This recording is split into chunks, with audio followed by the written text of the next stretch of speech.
Hello friends, welcome to my YouTube channel exam tech and railway system में आपका स्वागत है। तो फ्रेंड्स, आज हम बात करेंगे आरएनए के बारे में। इससे पहले वाले वीडियो में मैंने आपको डीएनए के बारे में बताया था, तो आज उसी से रिलेटेड एक अदर टॉपिक है आरएनए के बारे में।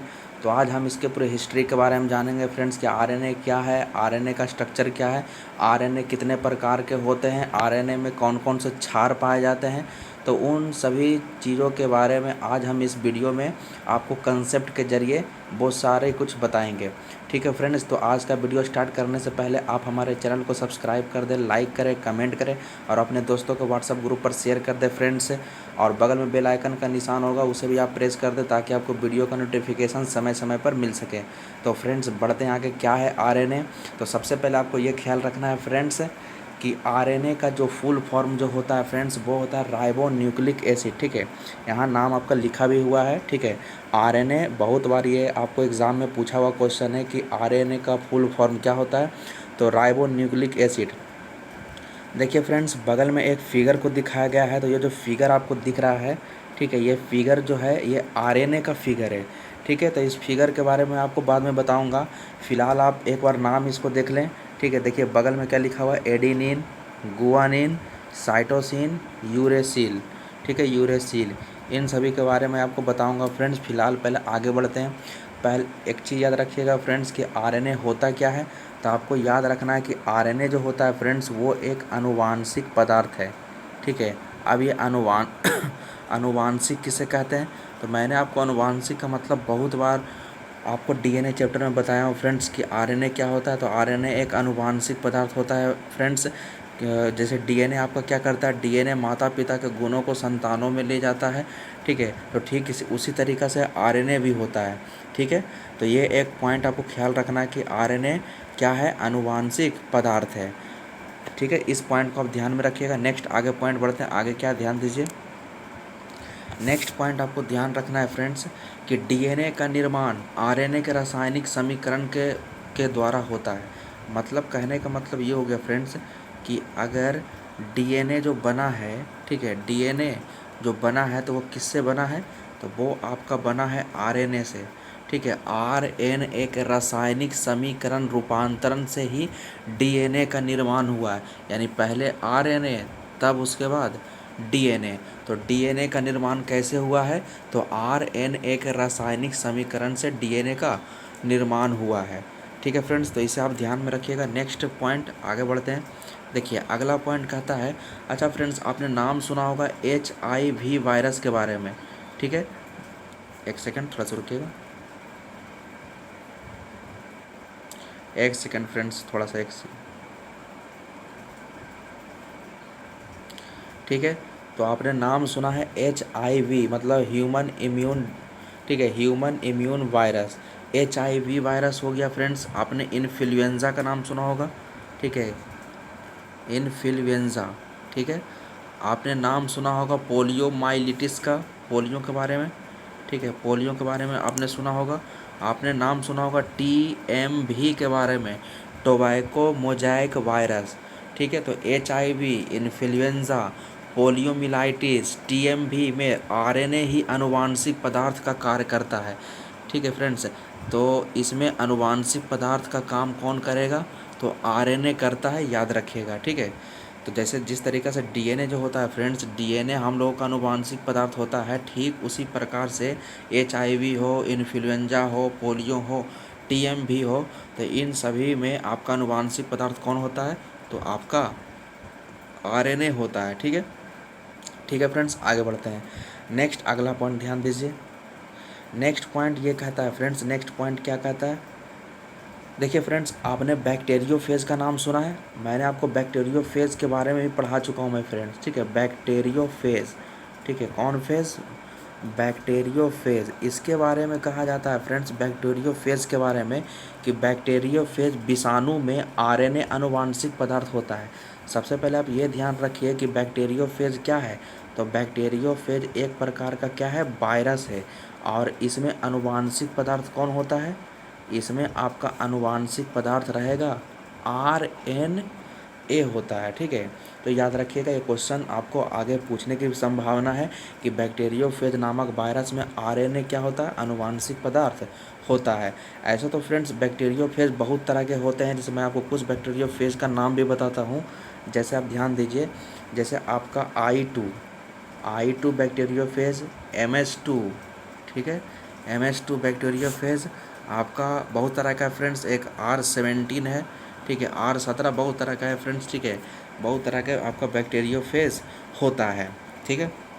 अब देखिए फ्रेंड्स, आपको ध्यान में ये याद रखना है कि जिस तरीक़ा से डीएनए जो होता है हम लोग का आनुवांशिक पदार्थ होता है, ठीक उसी प्रकार से कुछ वायरस में, जैसे कुछ वायरस कहने का मतलब HIV, इन्फ्लुएंजा, उसमें आनुवांशिक पदार्थ कौन होगा, आरएनए होगा। ये मैंने आपको पहले भी बता चुका हूँ, ठीक है। अब अगला पॉइंट ध्यान दीजिए थोड़ा सा क्या है। जो नेक्स्ट पॉइंट है फ्रेंड्स, ठीक है, बहुत ही महत्वपूर्ण है, ठीक है, बहुत ही महत्वपूर्ण है, ध्यान दीजिए। कहा जाता है फ्रेंड्स कि कुछ सजीवों में, ठीक है, कुछ सजीवों में क्या होता है कि जो डीएनए होता है, देखिए मैं एक आपको आगे लेके चलता हूँ थोड़ा सा। देखिए इस पॉइंट पर थोड़ा सा ध्यान दीजिए।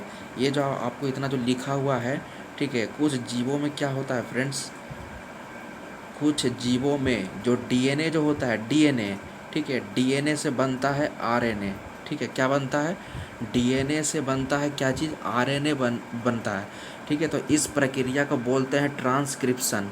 ये आपको ध्यान में रखना है, ये 1 नंबर ऑब्जेक्टिव में पूछ सकता है कि डीएनए से जब mRNA बनता है तो उस प्रोसेस को क्या बोलेंगे, ट्रांसक्रिप्शन कहा जाता है। हिंदी में बोलते हैं अनुलेखन, हिंदी में अनुलेखन बोलते हैं, ठीक है। ट्रांसक्रिप्शन का होता है अनुलेखन।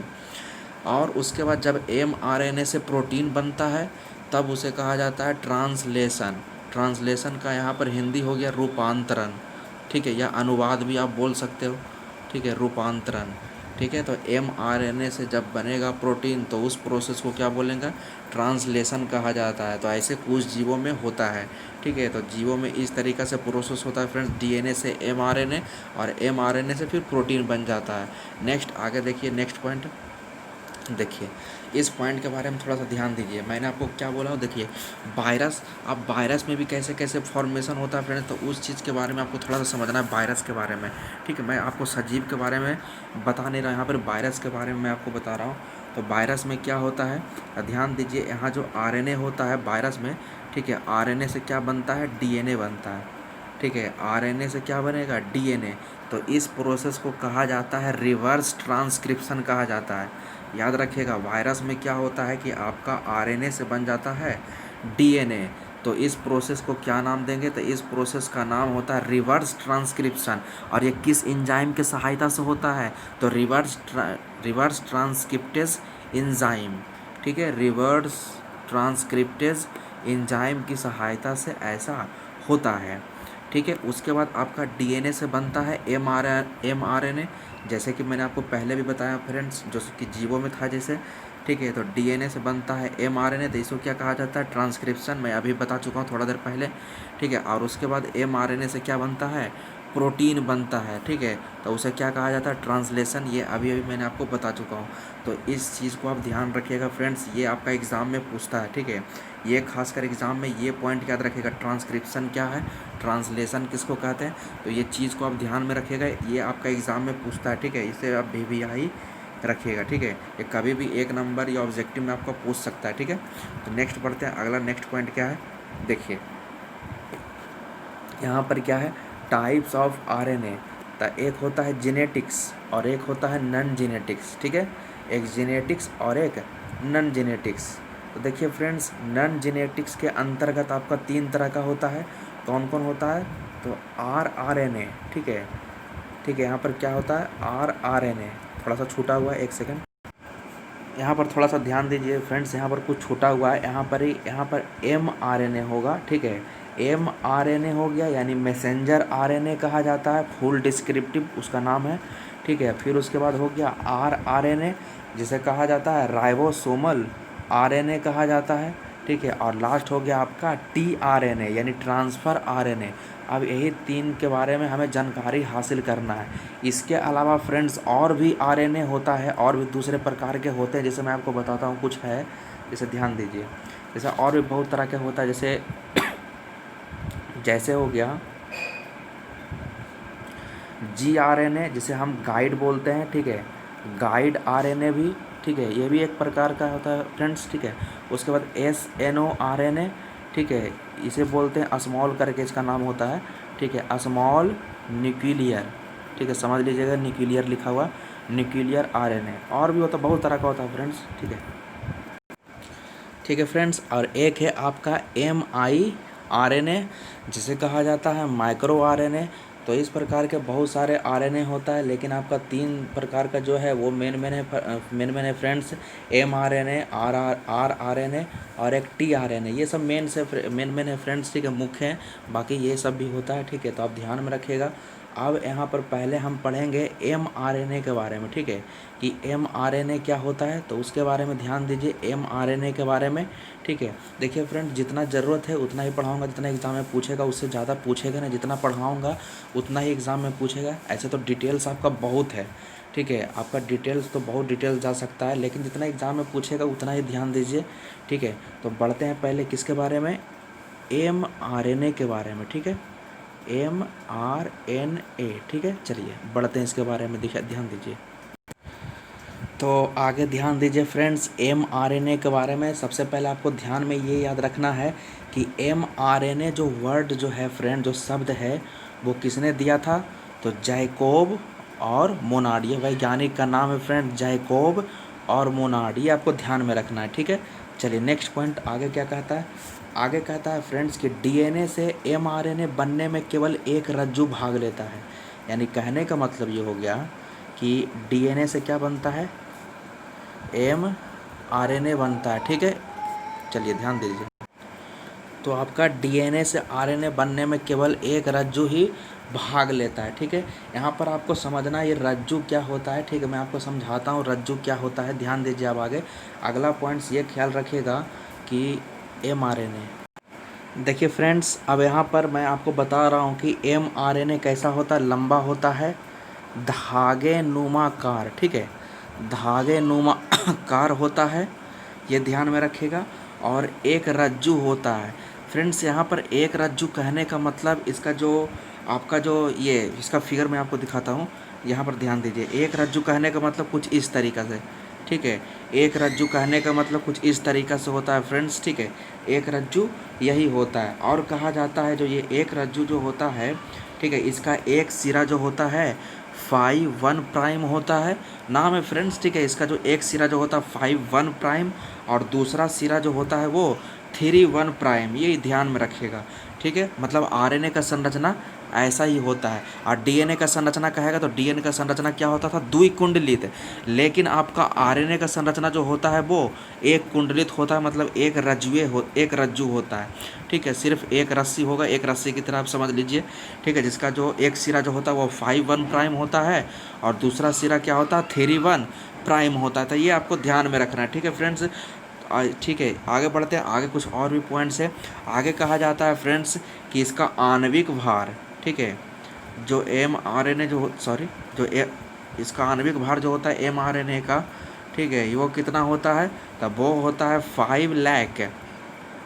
5 लाख से लेकर 10 लाख, ठीक है, डाल्टन्स, इतना डाल्टन्स, आपने डाल्टन्स का नाम सुना होगा, एक वैज्ञानिक का नाम है, ठीक है। तो 5 लाख से लेकर 10 लाख डाल्टन्स तक इसका आणविक भार होता है। तो ये आपको ध्यान में रखना है, ठीक है फ्रेंड्स, ठीक है। थोड़ा सा और है फ्रेंड्स, ठीक है, देखिए थोड़ा सा और है, देखिए अब यहाँ पर आप ध्यान दीजिए। mRNA जो होता है फ्रेंड्स, mRNA, ठीक है, लास्ट पॉइंट है अब इसमें। mRNA जो होता है वो केंद्रक के बाहर, किसके बाहर, ठीक है, केंद्रक के बाहर, केंद्रक के बाहर, ठीक है, केंद्रक के बाहर जिसको एमिनो एसिड का ज़रूरत होता है, कौन एसिड का, तो एमिनो एसिड का, ठीक है, केंद्रक के बाहर जिसको एमिनो एसिड को ज़रूरत होता है, तो ये mRNA जो होता है उसको पहुंचाने का काम करता है। इसी कारण से इसका नाम है मैसेंजर आरएनए। तो ये ध्यान में रखिएगा, mRNA क्या करेगा, केंद्रक के बाहर एमिनो एसिड जिसको ज़रूरत रहेगा तो वहाँ पर ये मैसेंजर करने का काम करेगा, वहाँ पर वो भेजने का काम करता है, पहुँचाने का काम करता है। तो ये आपका mRNA हो गया फ्रेंड्स, ठीक है फ्रेंड्स, अब बढ़ते हैं हम RNA के बारे में। तो देखिए फ्रेंड, जितना पूछता है एग्ज़ाम में मैं सिर्फ उतना ही बता रहा हूँ आपको।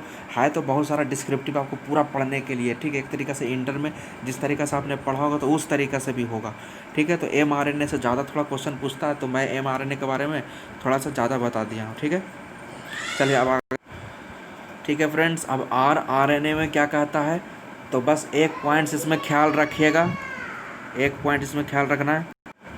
तो इसके बारे में कहा जाता है फ्रेंड्स कि यह जो होता है राइबोसोम, ठीक है, राइबोसोम में पाया जाता है। कहाँ पाया जाता है, ये राइबोसोम में पाया जाता है, क्योंकि आपको नाम से ही पता चलता है फ्रेंड्स, RNA यानी राइबोसोमल RNA।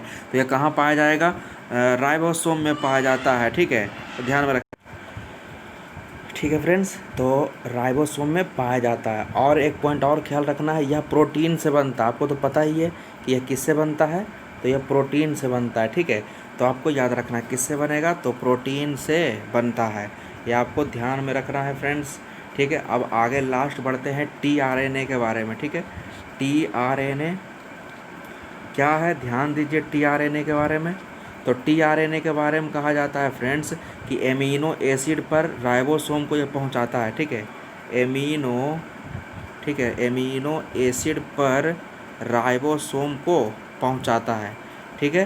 तो याद रखिएगा, ठीक है। ट्रांसफ़र एक तरीक़े से आप समझ भी सकते हो, ट्रांसफ़र होने का काम, ट्रांसफ़र मतलब क्या होता है, पहुंचाना, हस्तांतरित करना एक तरीक़ा से, ठीक है। तो एमिनो एसिड पर राइबोसोम को पहुंचाता है, याद रखिएगा। एमिनो एसिड पर राइबोसोम पहुंचाने का काम किस RNA का होता है, तो tRNA का होता है, ठीक है फ्रेंड्स। तो आई होप फ्रेंड्स इतने चीज़ आपको क्लियर हो गई होगी, ठीक है। थोड़ा सा और है फ्रेंड्स, थोड़ा सा ध्यान दीजिए, मैं आपको रिवर्स लेकर चलता हूँ। चलिए ध्यान दीजिए थोड़ा सा, ये देखिए यहाँ पर ध्यान दीजिए फ्रेंड्स, ये RNA के बारे में बोल रहा है कि RNA इसमें 4 प्रकार के क्षार पाए जाते हैं, ठीक है। जो आपका बेस जो पाया जाता है RNA में ये 4 प्रकार के, ठीक है। जिस तरीक़े से DNA में जो होता है, DNA में भी 4 प्रकार का होता है, ठीक उसी प्रकार से RNA में भी होता है। तो ये आपको ध्यान में रखना है कौन कौन होता है। तो एडिनिन जो कि आपका DNA में भी होता है, साइटोसिन जो कि ये भी DNA में होता है, गुआनिन, ठीक है, ये भी आपका DNA में होता है। लेकिन जो यूरेसिल जो होता है वो DNA में नहीं होता है, बल्कि ये RNA में पाया जाता है। तो यही 4 प्रकार के क्षार पाए जाते हैं, ठीक है फ्रेंड्स, ठीक है। तो आपको ये ध्यान में रखना है, ठीक है। एडेनिन, साइटोसिन, गुआनिन और यूरेसिल, ठीक है। तो यही था फ्रेंड्स इतना, ठीक है। और तो इसमें ऐसा कुछ है नहीं, ठीक है। तो फ्रेंड्स मैंने कोशिश किया RNA टॉपिक को कंप्लीट करने का, ठीक है। तो ये टॉपिक कंप्लीट हो चुका है, ठीक है। आपका जितना क्वेश्चन अगर मान लेते इस टॉपिक से अगर पूछता है तो क्वेश्चन आपसे छूटेगा नहीं, ठीक है। अगर बायोलॉजी के इस टॉपिक से पूछेगा तो एक भी क्वेश्चन छूटने वाला नहीं है, ठीक है फ्रेंड्स। तो आज का वीडियो हम लोग यहीं तक रहने देते हैं। अगर हमारी मेहनत पसंद आई है तो आप हमारे चैनल को सब्सक्राइब कर लें, लाइक कर दें फ्रेंड्स, ठीक है। हमारे चैनल को सपोर्ट करिए फ्रेंड, क्योंकि हम इसी तरीक़े से और भी अदर टॉपिक्स पर, बायोलॉजी का जितना भी सेक्टर है फ्रेंड्स, जितना भी आपका टॉपिक है और उन टॉपिक से एग्ज़ाम में जो क्वेश्चन पूछे जाते हैं उस सारे टॉपिक को मैं इस वीडियो में अपने चैनल पर ज़रूर कवर करूँगा, ठीक है। तो बस आप सपोर्ट बनाइए रखिए, ठीक है। टोटल का टोटल जितना चैप्टर है सारा का मैं वीडियो बना दूंगा। इससे पहले मैंने आपको बहुत सारे बायोलॉजी का और भी टॉपिक्स है फ्रेंड्स, कोशिका विभाजन है, DNA है, कोशिका विभाजन का आपका 4 पार्ट्स चला है फ्रेंड्स। तो सारा वीडियो मैं अपने चैनल पर अपलोड कर चुका हूँ फ्रेंड्स, ठीक है। तो आप जाकर हमारे चैनल पर जाकर विजिट कर सकते हो, वहाँ पर देख सकते हैं हमारे वीडियो को, ठीक है। तो फ्रेंड्स आज का वीडियो हम लोग यहीं तक रहने देते हैं, ठीक है। तब तक के लिए जय हिंद, जय भारत।